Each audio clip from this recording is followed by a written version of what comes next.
Então hoje a gente vai falar sobre o tema: o que se pode entender por pobres de espírito, aquele que se eleva será rebaixado, e mistérios ocultos aos doutos e aos prudentes. Bom, vamos começar com o que a gente entende por pobre de espírito. Qual de nós já não ouviu alguém falar assim, aquele ali é um pobre de espírito? Não, aquele lá é um pobre em espírito. Aliás, não é nada, porque a gente também não tem direito de julgar ninguém, né? Mas nós entendemos como pobres de espírito a pessoa humilde, que tem o espírito humilde, ou seja, ela é humilde em espírito. Ela está desenvolvendo a humildade. Ela está trabalhando arduamente para tirar o egoísmo, para tirar o orgulho do caminho dela. Certo? Então, não tem nada a ver com pobreza financeira, não é nada disso. Essa analogia não está cabendo. Gente, se alguém perguntar para mim, mas é meio confuso. Está no Evangelho. Isso é coisa de Jesus. A gente tem que se entender com ele um dia lá daqui uns 500 anos, quando a gente se encontrar. Se é que vai se encontrar, né? Mas aí é ele que falou. E se ele falou, a gente sabe que está certo. Pobre de espírito é a pessoa humilde. É aquele humilde que é um bem-aventurado. Isso, bem-aventurados os pobres de espírito, está nas bem-aventuranças, certo? Está lá. E esses pobres de espírito, eles já estão num estágio que estão compreendendo as leis divinas. E quando a gente consegue entender, começar a entender as leis divinas, a gente começa a abrir o coração, a gente começa a abrir a mente, a gente vai deixando de lado muita coisa que a gente dava tanta importância e vai vendo que não merece todo esse bope, né? O que é ser um pobre de espírito, além de ser humilde? Ele é ensinável, ele está aberto aos ensinamentos. Porque tem gente, né? E o espiritismo, o espírita não está longe disso, não tem. Tem muito espírita que pensa assim: eu já sei, eu sei as 5 obras básicas, eu conheço a história de Kardec de cabo a rabo, Emmanuel, eu já li as 400 e tantas obras do Chico, eu não tenho mais nada para aprender. Aí é que a gente se engana, aí que tem que aprender mesmo. Aí então passou por todos esses livros e não aprendeu nada. Continua orgulhoso, continua vaidoso, né?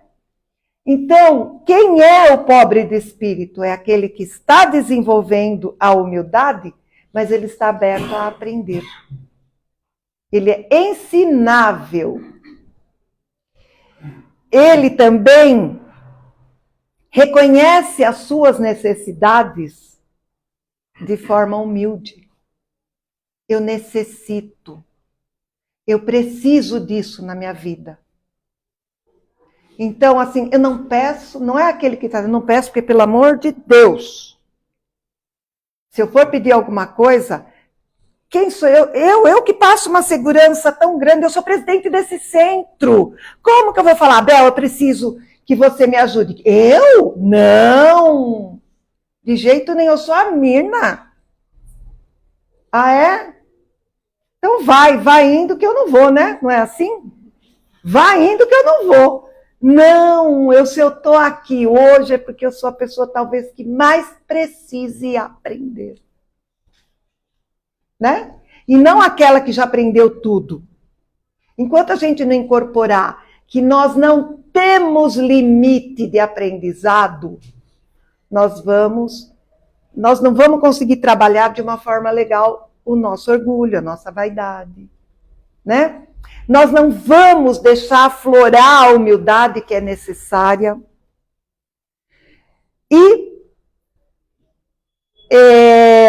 ser manso, né? Que ele fala que ser manso é uma forma de a gente desenvolver essa pobreza de espírito, né? É ser gentil, bondoso, paciente, tolerante, tudo isso faz parte do nosso aprendizado. e deixar de lado o orgulho, a presunção, o convencimento, né? O Salvador, ele demonstrou a sua mansidão ao estar disposto a se submeter à vontade de Deus. Gente, esse cara não precisava passar o que ele passou aqui. E ele passou. E ele passou de uma forma que nenhum de nós passaria. Nenhum de nós. Então vamos colocar na nossa mente. E ele que falou, bem-aventurados os pobres de espírito. Então, qual é o nosso papel? É começar a desenvolver essa pobreza. Mas não naquele sentido de pobre de espírito, não. No sentido da humildade. Que na humildade a gente trabalha todas as outras qualidades. E a gente vai fazer caridade, e a gente vai ser aquilo que ele espera que a gente seja. E dentro desse contexto, né, a gente também vai falar sobre aquele que se eleva será rebaixado. Né? Faz parte do mesmo capítulo. Bom, essa expressão é um convite à reflexão. Então vamos refletir. Como que eu me elevo e sou rebaixado? Como assim? Depende de que forma, acabei de falar, né? Depende de que forma a gente trabalha isso em nós. Aquele que se eleva será rebaixado é aquela superioridade, quem se eleva é aquela superioridade destinada, que está aqui, entre nós encarnados. Certo? Eu me rebaixar? De jeito nenhum. Imagina, para ser humilhado? Não. A gente já teve alguém, ou amigo, ou familiar, que a gente já ouviu isso de alguém. Né? Ah, não. Isso não é comigo. Eu sou eu, imagina, eu cheguei até aqui. Como que eu vou? Por que que a gente bate nisso? Porque a gente mistura muito o material com o espiritual. Então, quando a gente ouve essa frase, a gente já se liga no lado material. Não! A gente tem que ver que quem deixou todos esses ensinamentos para nós foi o maior espírito que já reencarnou nessa terra. Então, cara, mais rebaixado que esse ser foi. Mais humilhado, rebaixado na nossa forma de enxergar, na nossa forma de encarnado enxergar, mais do que ele, ninguém. E olha a posição dele. Então ele é o nosso maior exemplo de humildade. Ele é o nosso maior exemplo de quem se eleva será rebaixado. E ao contrário, quem se rebaixa será exaltado. E se rebaixar não é nesse sentido, insisto, não é no sentido de encarnado, de material, de matéria, não. A gente roda e cai aonde? Na humildade. Na humildade. Esse capítulo todinho do Evangelho, ele é sobre a humildade. No Evangelho de Mateus, capítulo 18, versículos de 1 a 5, Jesus nos alerta para a necessidade de despertarmos em nós as virtudes, de novo, da humildade e da simplicidade. Muitos justificam suas atitudes prepotentes e arrogantes dizendo não se humilharem e nem se rebaixarem diante de ninguém, porque só os que sabem se impor vencem no mundo. Mas se eu não me impor, eu vou ser um fracassado nesse mundo. Então vamos lá, vamos acordar. Vamos acordar. O que nós levamos desse mundo? Nada. Isso aqui vai ficar assim como isso aqui. O corpo, a roupa, tudo. O óculos, não levo nada. Nada. Do jeitinho que eu nasci, eu vou. Então, vamos lá.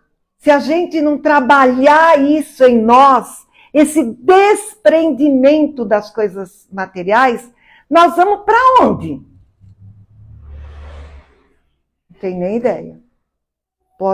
Mas se a gente se desprender, a gente tem mais ou menos uma ideia. Lógico que ninguém aqui vai para o céu. Está muito longe da gente ir para o céu, até porque céu e inferno está aqui, né? Não está no físico. Mas a gente não vai para o inferno, vamos dizer assim. A gente desenvolvendo qualidades, a gente tem muito mais chance de ir para um lugarzinho aceitável, né? Da gente construir a nossa casinha espiritual num lugar aceitável, num lugar que a gente possa trabalhar, que a gente possa ser cada vez melhor, que a gente possa aprender, e não ficar lá grudada com as coisas. Gruda, minha casa, o meu carro, a minha, como que eu desencarnei, que eu morri, e todo mundo está doando as minhas coisas. Por quê? Vai ficar aí para criar a teia de aranha? Quando tem tanta gente passando frio? Quando tem tanto necessitado? Então a gente precisa começar a reverter tudo que a gente está aprendendo, que a gente aprendeu até agora, sobre esses conceitos. Que se eu... Imagina, se eu vou ser humilhado? Não vai ser humilhado. Porque depende de como a gente enxerga o ser humilhado. Qual é o nosso grau de evolução? Nós não sabemos, mas nós podemos ter uma ideia. É quando a gente aprende a dar outra face. É quando a gente deixa bateu, levou. Eu não levo desaforo para casa. Azar seu. Eu já fui assim. Eu já fui assim. De vez em quando eu tenho recaídas. Mas não num nível de, né? Mas imagina que alguém falasse alguma coisa para mim, eu já não ia. E o que eu ganhei? Nada. Nada. Ganhei que a vida ia cada vez mais para trás. Aí a gente chega num ponto que fala, epa, o Espiritismo é o caminho. Foi o meu e está sendo de um monte de gente. Né?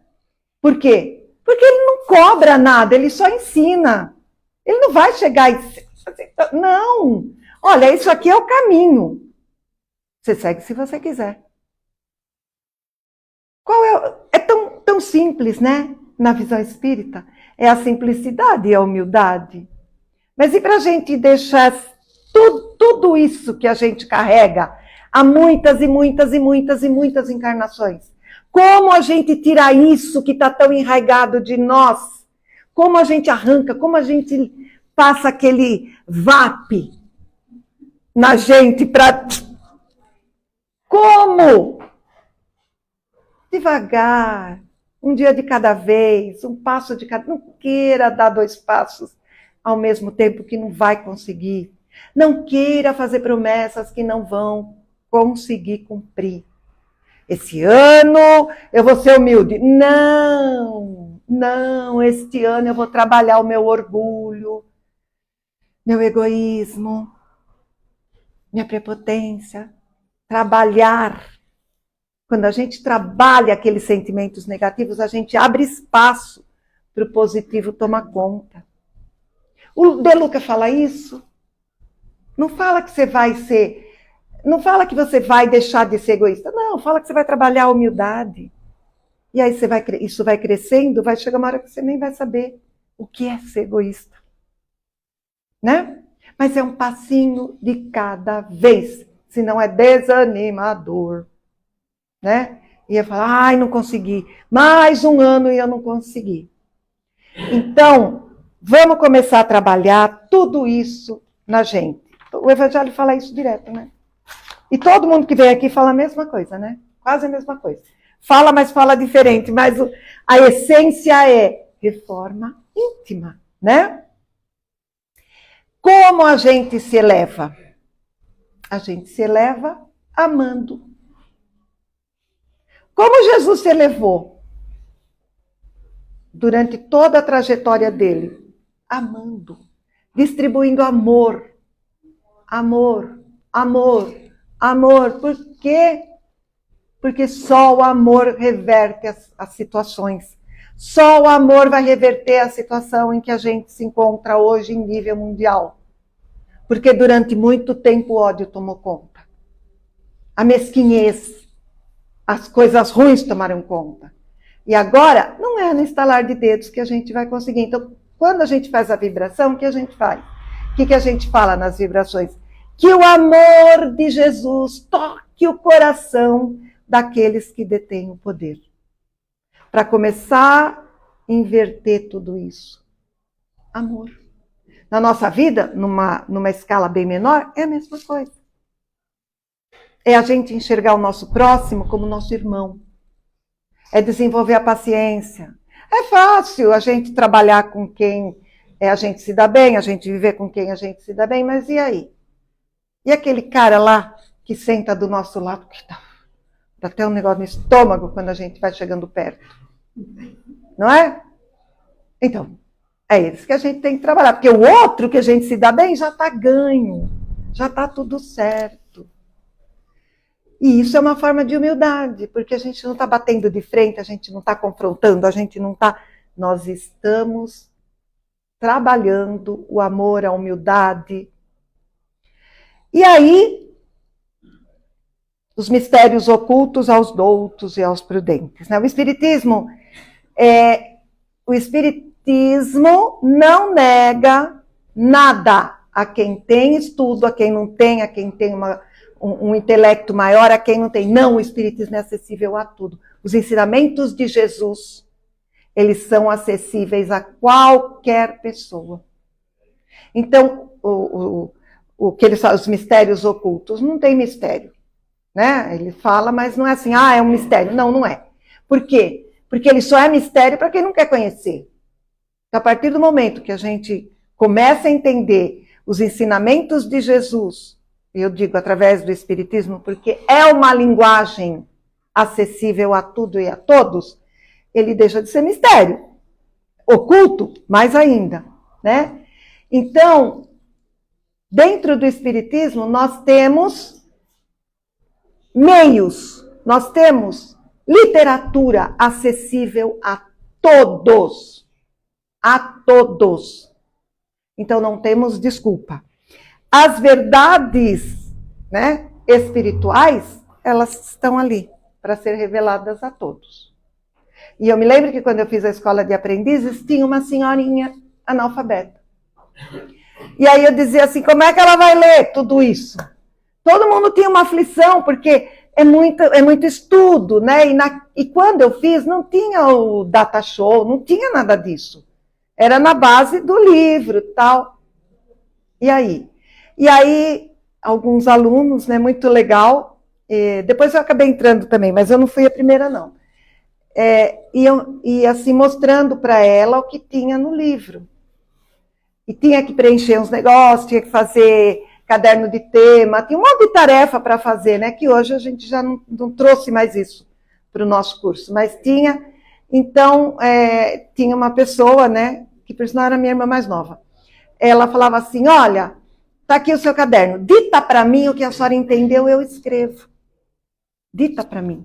E ela ditava e minha irmã ia lá, escrevia. Simples, né?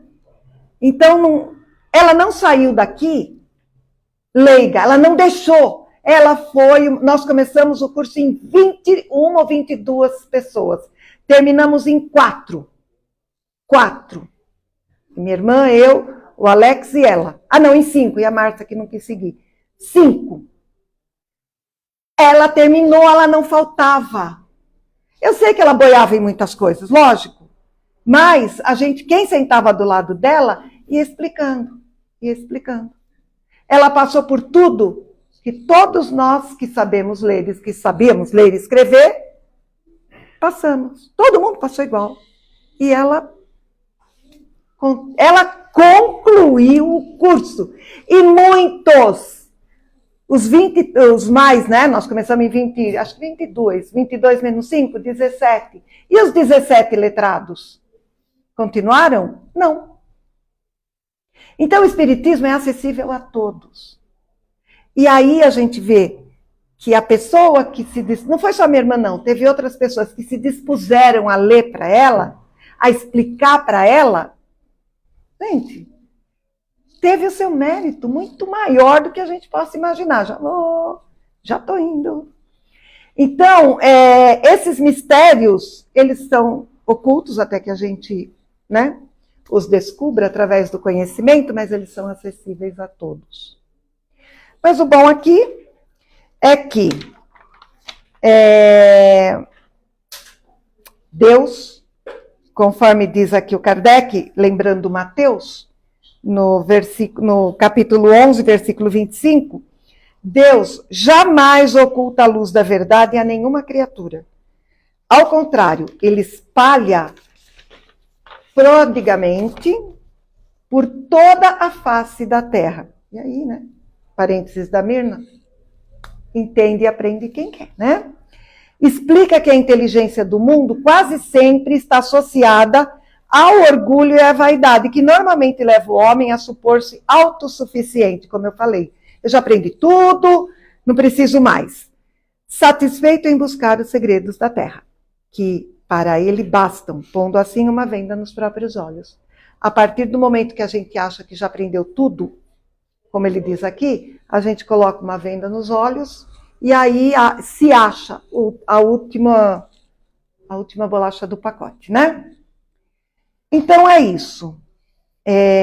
Deus não quer abrir os nossos olhos à força, mas ele aguarda que a gente abra os olhos, abrace os seus ensinamentos deixados por Jesus, né? E que a gente siga o exemplo do Mestre.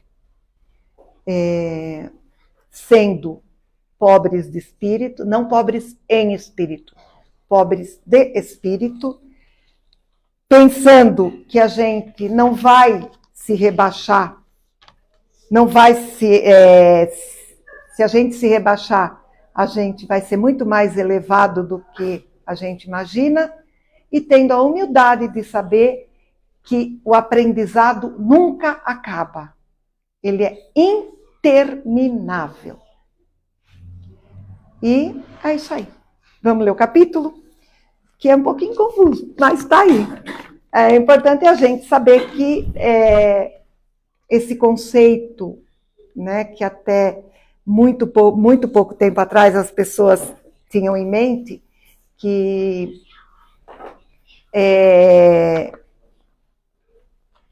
os pobres de espírito, né, são aquelas pessoas a ralé. Não, não é. Pobre de espírito é aquele que realmente está no caminho certo, no caminho da humildade, no caminho da reforma íntima. Reforma íntima não tem fim. E reforma íntima também não é martírio, não. Tem um livro aí da irmã Sidefu que diz: reforma íntima sem martírio. É aquele que a gente não se cobra demasiadamente. Não, porque agora eu sou espírita, eu estou fazendo curso lá no centro, eu tenho que ser perfeito.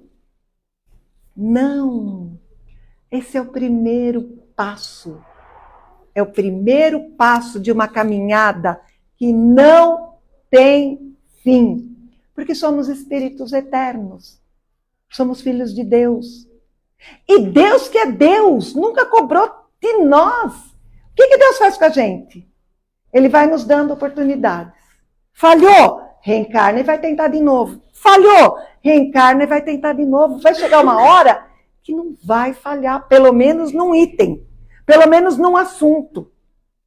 Se ele não tem pressa, que a gente alcance uma fase angelical da nossa vida, da nossa existência, se ele, que é o nosso Pai Criador, que deposita tanta confiança em nós, ele não nos cobra a pressa. Ele vai no seu tempo. Se ele quer ele, nós também não temos esse direito de fazer isso com a gente. Porque senão se torna uma coisa torturante. E a irmã sempre disse no seu livro, sem martírio. Devagar, no seu tempo, mas não desista. Não desista. Por isso nós estamos aqui, né? Por isso que a gente está aqui.